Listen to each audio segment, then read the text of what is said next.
आज हम पढ़ेंगे रिस्पायरेशन इन बर्ड्स के बारे में। और अगर हम बात करें टाइटल में वर्ड रिस्पायरेशन की कि रिस्पायरेशन क्या है, तो हम देखते हैं कि वो अमल, वो प्रोसेस जिसके ज़रिए से ऑक्सीजन का इनटेक और कार्बन डाइऑक्साइड को बॉडी से बाहर एक्सेल किया जाता है, एक्सक्रीट किया जाता है। अगर उस प्रोसेस की बात की जाए, उस प्रोसेस को कहा जाता है रिस्पायरेशन। और आज हम किस में स्टडी करेंगे रिस्पायरेशन? हम स्टडी करेंगे बर्ड्स में।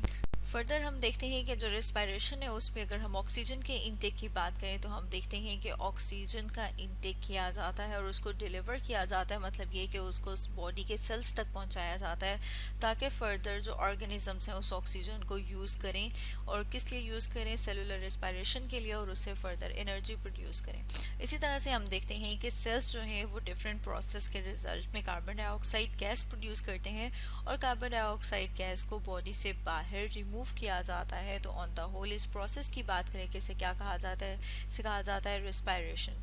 अब जैसे कि अगर हम बर्ड्स की बात करें, तो हम देखते हैं कि बर्ड्स जो हैं वो बहुत ही एक्टिव हैं। एक्टिव हम क्यों कह रहे हैं? क्योंकि हम देखते हैं कि ये फ्लाई करते हैं, उड़ते हैं, और इसलिए हम देखते हैं कि इनका जो मेटाबॉलिक रेट है वो बहुत ज़्यादा हाई होता है। तो जब हम इनके मेटाबॉलिक रेट की बात करें कि वो हाई होगा, तो इसका मतलब ये है कि इन्हें ऑक्सीजन की अगर अमाउंट की बात की जाए कि ऑक्सीजन की मिकदार जो है वो ज़्यादा चाहिए होती है अगर कंपेयर किया जाए इन्हें दूसरे मैमल्स के साथ। तो हम देखते हैं कि अपनी ऑक्सीजन की रिक्वायरमेंट को, अपनी ऑक्सीजन की ज़रूरत को पूरा करने के लिए इनमें किस तरह का सिस्टम प्रेजेंट है। तो उसमें हम देखते हैं एवियन लंग, एवियन किन्हें कहा जाता है? बर्ड्स को कहा जाता है। तो उसमें हम देखते हैं कि जो एवियन लंग्स हैं, मतलब ये कि इनके ये यहाँ पर अगर हम बात करें तो ये क्या है? इसके लंग्स। फर्दर हम देखते हैं कि इसके साथ साथ हमें यहाँ पर बेलून की तरह के स्ट्रक्चर नज़र आ रहे हैं, जिन्हें कि एयर सैक्स कहा जाता है। और अगर इनके नंबर की बात की जाए कि कितने हैं, तो हम देखते हैं मोस्टली ये 9 इन नंबर है। और हम देखते हैं कि ये जो एक यूनिक मॉडिफिकेशन है, मतलब ये कि एक ख़ास किस्म की मॉडिफिकेशन जो यहाँ पर हम देख रहे हैं, इसकी वजह से जो बर्ड्स हैं उनमें हम अगर एयर फ्लो की बात करें, तो एयर जो है वो सिर्फ और सिर्फ एक डायरेक्शन में फ़्लो करती है। जैसे कि अगर हम बाकी वर्टिब्रेट्स की बात करते हैं तो उसमें एयर का इनटेक होता है, फिर एयर जो है वो बाहर मूव होती है। लेकिन अगर हम इसमें फर्दर, जैसे कि अपनी वीडियो में डिस्कस करेंगे, कि एयर जो है वो वन डायरेक्शन में फ्लो करती है।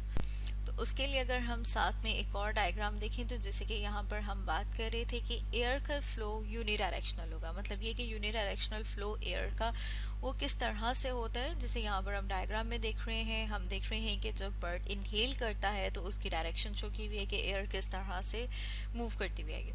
उसमें हम देखते हैं कि एयर डायरेक्टली लंग्स में नहीं आ रही, बल्कि वो ट्रैकिया से होती हुई posterior air sacs, posterior air sacs से लंग्स, और फिर लंग्स से हम देखते हैं फर्दर वो कहाँ पर आती है? Interior air sacs.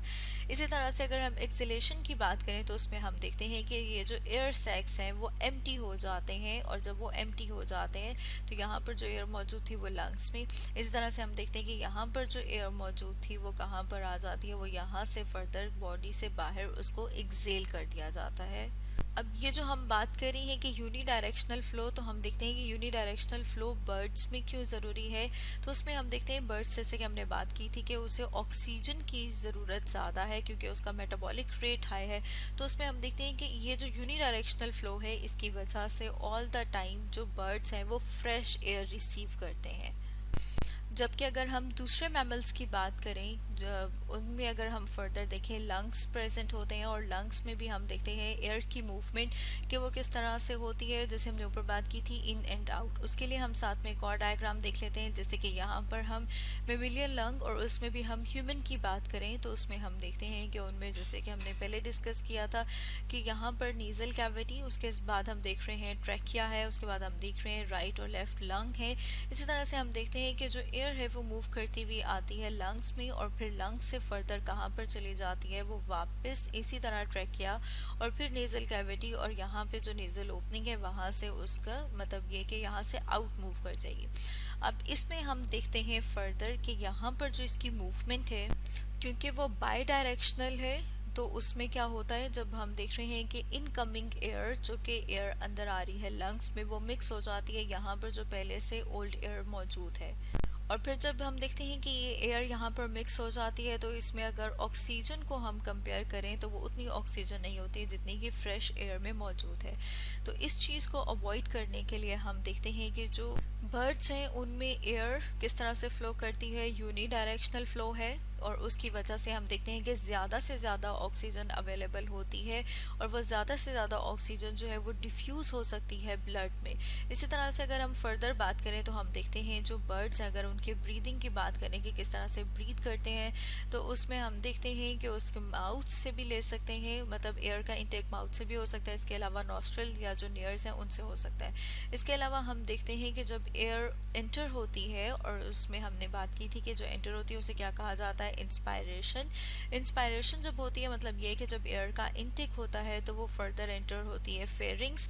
फेरिंग्स से फिर हम देखते हैं कि वो कहाँ पर जाती है, ट्रैकिया, जिसे कि विंड पाइप भी कहा जाता है, जैसे कि यहाँ पर हम डायग्राम में देख रहे हैं कि ये रीजन कौन सा है, ट्रैकिया। ट्रैकिया हम देखते हैं आगे फर्दर वो डिवाइड हो जाता है, बाइफर्केट हो जाता है, या फिर हम कह सकते हैं कि वो स्प्लिट हो जाता है टू में। उसमें हम देखते हैं कि वो स्प्लिट हो जाता है जब टू में, तो वो कौन से होते हैं, प्राइमरी ब्रोंकाई।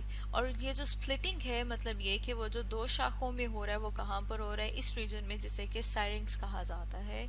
और अब अगर हम फर्दर साइरिंग्स की बात करें कि ये क्या है, तो हम देखते हैं कि बर्ड्स में जो वॉइस बॉक्स है उसे साइरिंग्स कहा जाता है। और साथ में हम देखते हैं प्राइमरी ब्रोंकाई, जो प्राइमरी ब्रोंकाई जो है वो फर्दर जब एंटर होता है लंग्स में, उसे कहेंगे मीजो ब्रोंकाई। अब ये जो मीजो ब्रोंकाई है फर्दर हम देखते हैं कि ये डिवाइड करता है, इसे ब्रांचेस अराइज होती हैं और उन्हें कहा जाता है वेंट्रो ब्रोंकाई। अब ये जो वेंट्रो ब्रोंकाई है ये फर्दर डिवाइड करता है और डिवाइड करके स्मॉलर ट्यूब लाइक स्ट्रक्चर बनाता है, जिसे कहा जाता है पैरा ब्रोंकाई। जैसे कि यहाँ पर हम डायग्राम में देख रहे हैं कि ये जो ट्यूब की तरह के स्ट्रक्चर है ये पैरा ब्रोंकाई।